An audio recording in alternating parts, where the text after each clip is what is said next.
আসসালামু আলাইকুম রহমতুল্লাহি বারাকাতু। আজকে আবার একটা রেসিপি নিয়ে চলে এসেছি ফারহান লাইফস্টাইলে। সন্ধ্যাবেলায় একটু ইচ্ছে ছিল টকটক খাওয়ার, তো বৃষ্টি হচ্ছিল বলে বাইরে যেতে পারিনি, সেই জন্য বাড়িতেই বানিয়ে ফেললাম এই টকটক ফুচকাটা।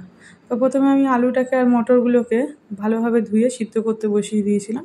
তারপরে ধনেপাতাগুলোকে ভালোভাবে ধুয়ে ছোটো ছোটো করে কুচি কুচি করে দিয়েছিলাম। পরিমাণে একটু বেশি নেব, কারণ আলু মাখাতেও দেবো আর টকেতেও দেবো, সেই জন্য একটু বেশি করে নিয়ে একেবারে কাটতে বসেছি। এত সরু সরু করে না কাটলে গালে পড়লে আবার খারাপ লাগবে, সেই জন্য পুরোটাই প্রথমে কেটে নিয়েছিলাম। তারপরে এর মধ্যে দেবো আমি গাছের লঙ্কা। ধনেপাতাগুলো আমার কেনা, এখনও গাছে বসানো হয়নি, সেই জন্য আমাদের কিনতে হচ্ছে।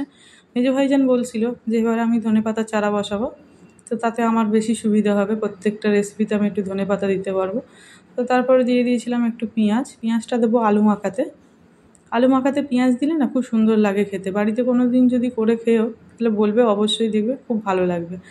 তো একটা পেঁয়াজ প্রথমে ভাবছিলাম হাফ দেবো, তারপর ভাবলাম না, আলুটার পরিমাণটা একটু বেশি, সেই জন্য ভাবলাম পুরো গোটা মিডিয়াম সাইজ একটা পেঁয়াজ ভালোভাবে কুচি কুচি করে কেটে দিয়ে দেবো।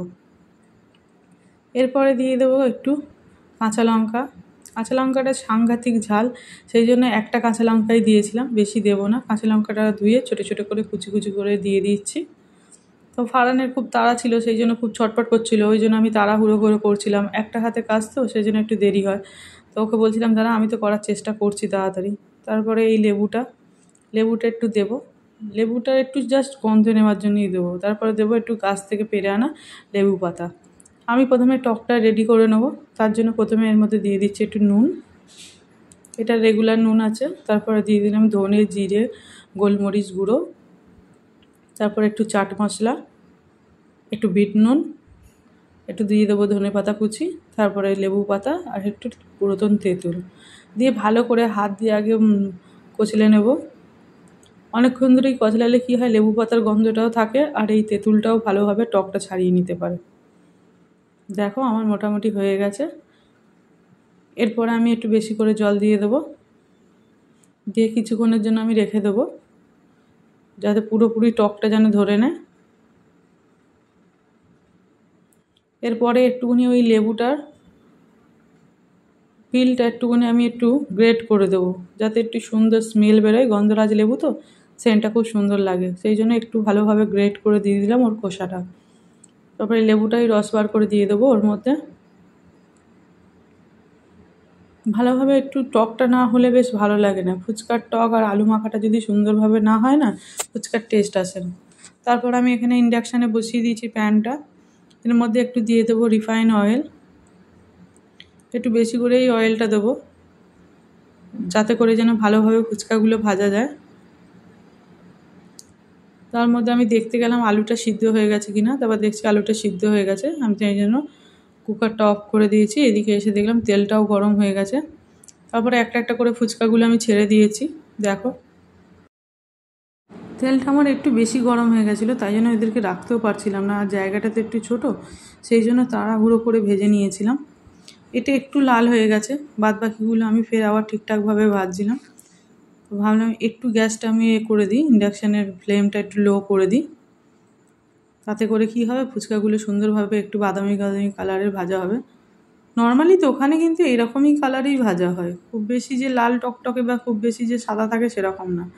তারপরে এই কটা ভেজে নিয়ে আমার হয়ে গেছে ফুচকা ভাজা, পুরো ফুচকা কটা রেডি করে নিয়েছে একটা ঝুড়িতে। তারপরে আলু কটা এবারে মাখবো। আলু কলা একটু ঠান্ডা হয়ে গেছে, তবুও দেখো বাষ্প বেরোচ্ছে আলু থেকে।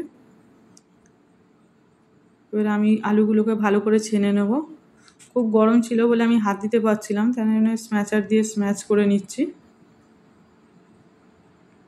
মানে এই রকম গরমে হাত দিলে কিন্তু হাতটা পুড়েই যাবে, সেই জন্য আমি একটু পাখাটা চালিয়ে দিয়ে আলুগুলোকে তাড়াতাড়ি করে এরকমভাবে ছেনে নিচ্ছিলাম, যাতে করে তাড়াতাড়ি হয়ে যায়। তো দেখো আলুটা আমার মোটামুটি হয়েই গেছে। এবারে এরপর একের পর এক মশলা দিয়ে দেবো, এর ওপর পেঁয়াজ কুচিটা পুরোটাই দিয়ে দেবো, কাঁচা লঙ্কাটাও দিয়ে দেবো, ধনে পাতাটাও।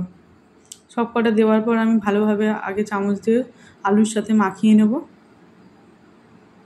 তারপরে এর মধ্যে একটু নুন দিয়ে দেবো, যেহেতু আমি সিদ্ধ আলুতে নুন দিইনি, একটু ওই ভাজা মশলাটা দিয়ে দিচ্ছি।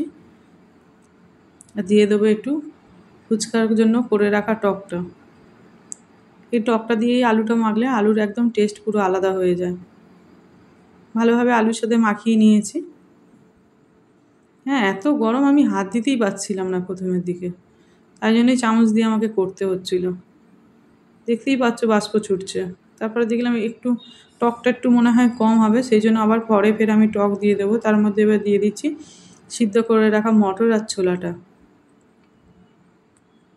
ভালোভাবে আলুর সাথে মাখিয়ে নিয়েছি।